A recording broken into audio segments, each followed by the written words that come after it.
coglioni singhi oldie goldies. People that lula baby wanna say. He coglioni singhi I got a woman. Come to me try to make it pay. He got the action, he got the motion. Oh yeah. What's up guys? Painting the frame on the walker. Next is the deck, and then after is that the hood. So I'm gonna set you up over here, and it's gonna spray film it. Nothing too crazy, just some Caterpillar yellow, some Tractor Supply.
Alright, what's happening guys? Welcome back to another episode.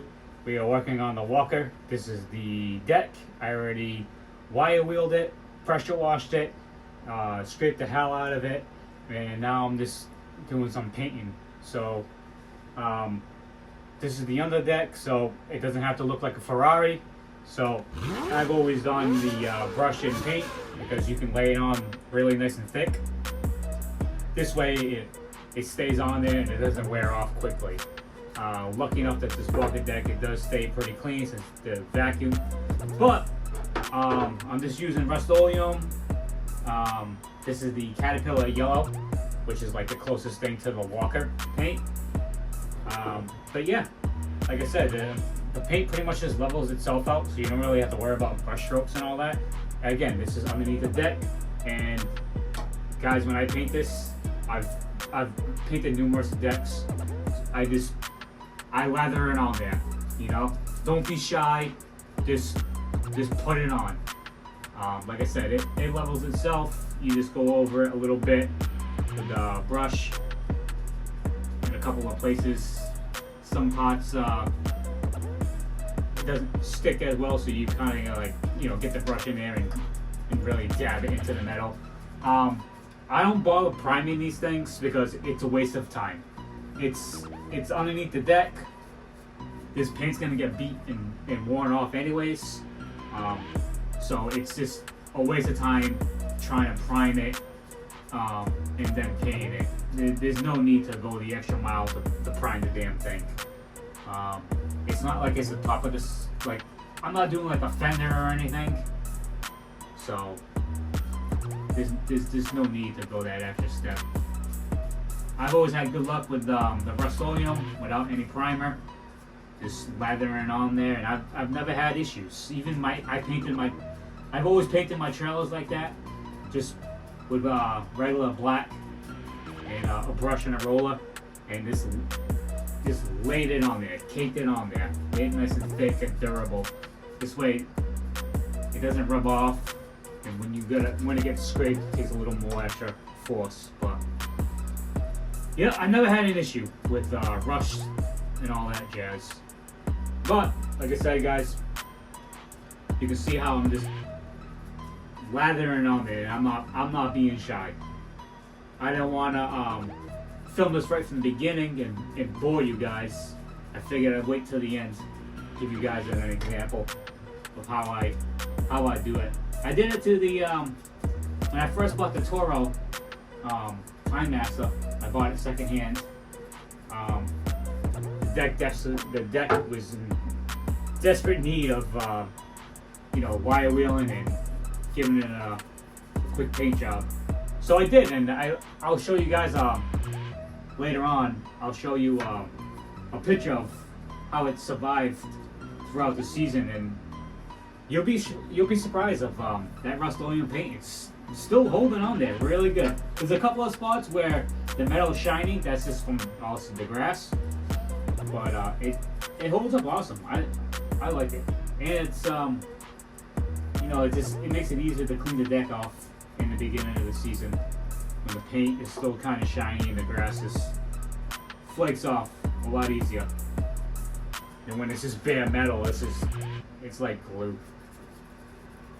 But yeah, this deck is in rough shape. This is a 2014 deck, and this thing has seen better days. Clearly, the owner before me did not take care of his stuff. It's hard to take care of during the rush of the season. I get it.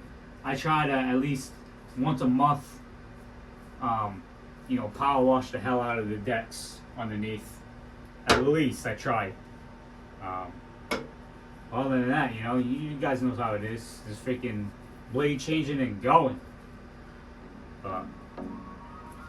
Yeah, I'm gonna start mowing next week. Got a couple of houses that are gonna need some mowing. I got a lot of dethatching jobs that I gotta do. I got that tines brake that I built for the walker. That came out really nice. I gotta get some video of. I got video. I gotta put it together and upload it. So I figured this was quick. I'm just gonna do quick video, easy, raw, nothing fancy, just bare bones. But that Tines video, the dethatcher that I built, I gotta put that video together because there's a bunch of different parts and stuff. So it's gonna need a little editing. Nothing fancy, just bare bones editing, putting it together. There was a couple of these baffles. They're all crooked and bent and twisted. So I straightened them out like this. This was all like folded in. So yeah, I did a little bit of work on this deck, and I did some welding. There was a couple of spots that was starting to rot through. So I put a big old 25-inch patch, big old rectangle right in front of the whole deck. Tack that all up. Yeah, just trying to keep the vacuum inside and no air escaping. I'm thinking about, I want to get, they got like these, it's not like a mulch blade for the walker, but it's got, well, it is like a mulch blade, basically. It's a 4-blade setup for the walker. And I also seen the new walkers, it's got like a shorter, like 10-inch mulching blade on each side of the cups that sit here. Then you have the main blade. I've never seen any video of the new style that Walker came out with that have the mulching blades, like the 10-inch mulching blades on the side that welded to the balancing cup. But if you guys, any of my followers that have a Walker that have tried that, let me know. Drop it down in the comments. So other than that, somebody made years ago a mulching blade setup. I forgot what the hell the name of it was called.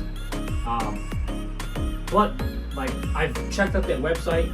They're still on back order.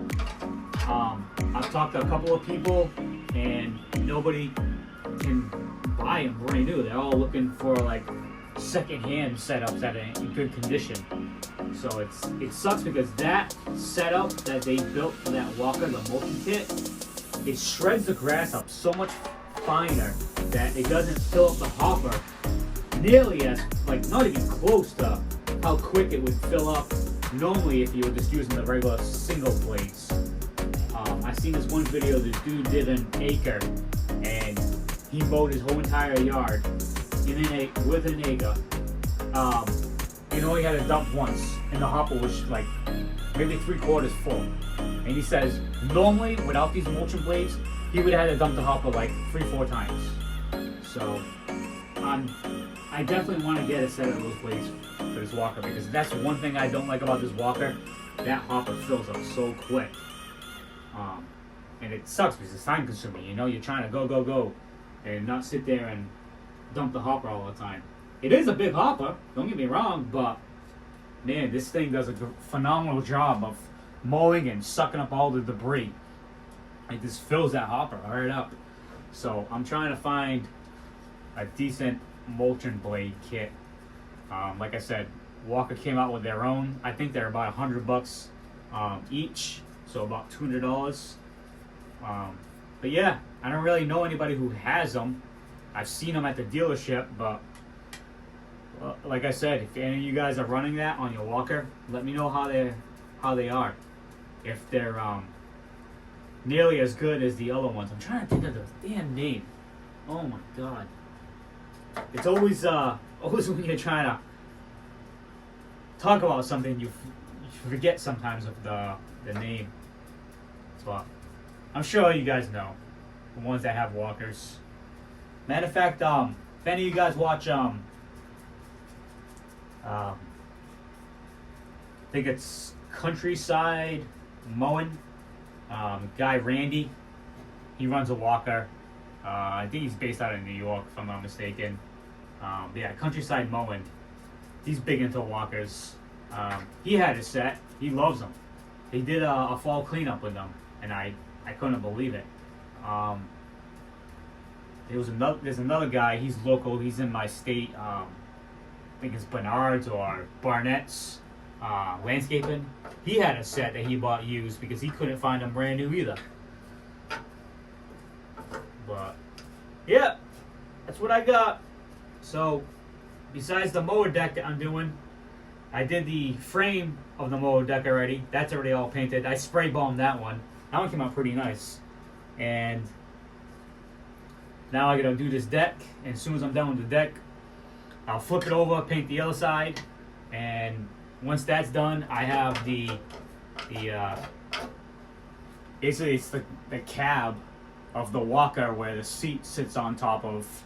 I gotta paint that because that's all faded. I already got all the new walker decals and stuff for it, and I got that to paint. And there's this another small like little outer skirt that sits on the bottom of the hopper where the exhaust is. So after this, I got 2 more things to paint, and the walker will be fully painted. Besides the frame, I'm not gonna have time to rip the motor out and repaint the frame this year. So that'll be next year's project. Little by little, trying to get this walker to look as new as possible and decent. You know, I got a couple of new customers this year. I don't want to show up to their house with mower that's not looking so good, you know? Doesn't, in my eyes, it doesn't set a good image, you know?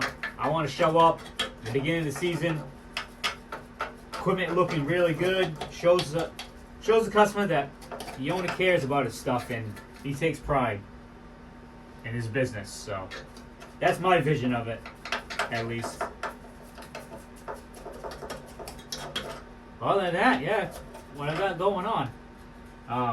Did some power washing yesterday while I was power washing this. I got all my equipment out, knocked all the dust off of it. The weed eaters, the shafts on them always get loaded up with freaking grass, so power wash the snot out of that. Got the shafts all nice and clean. Trimmers, the weed eaters looking nice and brand new again. So equipment's looking good.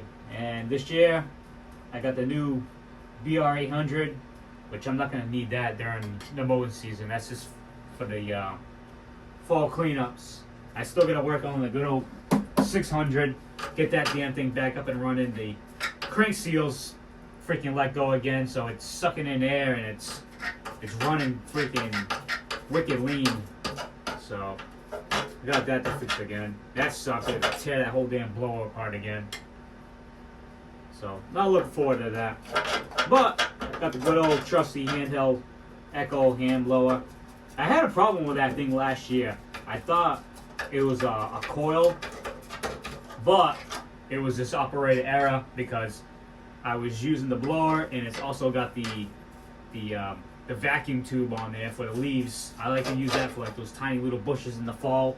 That the leaves get stuck in there, and it's just a pain in the ass to get in there with the blower. I just go in there, freaking vacuum it all up. It's nice. So what happened was, I had that vacuum tube on, took the vacuum tube off, went to go put the blower tube on there to go blow up the trailer in the morning real quick after doing leaves on Saturday, getting ready for Sunday to head back out, and the damn freaking blower doesn't want to start up. And I'm like, what the hell? You freaking turd. I put the spark plug tester on there, you know, no spark. I'm like, come on, this thing's brand new still. Barely has any out. Barely has 50 hours on it. I'm like, you freaking pile of turd. Comes to find out, later on when I got home, I looked at it, and I was like, wow, what an idiot. The freaking cage for the vacuum tube, I didn't screw it all the way in. I left it unscrewed and it was just flopping. So it's a safety issue with that blow up. If the cage is not screwed in like it's supposed to be when you're not using the vacuum, there's a safety switch there. So if the safety switch doesn't get engaged, you're not gonna fire up because they don't want you accidentally sticking your hands inside there. So, yeah, I learned that real fast. So now I know, lesson learned. But it was, it was definitely relieving to knowing that it wasn't something that was gonna cost me more money to go buy parts and freaking fix the damn thing. But other than that, I've always loved my Echo stuff. They've always been reliable, and they always ran good when I need them, especially my string trimmers. Alright, so figured I'd bring you guys for a close-up. You can see, like, oh yeah, right there, I should have welded that and fixed that big dent. Well, it's a gouge from the blade. I don't know what the hell happened. That was some previous on it, but you see like a couple of spots like right there. It needs like a second coat tomorrow, but other than that, it's pretty good. I might call it done just like that. Like I said, this is only underneath the deck. I got a good majority of the area painted, so yeah, I'm gonna head on in, and as always, I'll see you guys in the next one, and thanks for watching.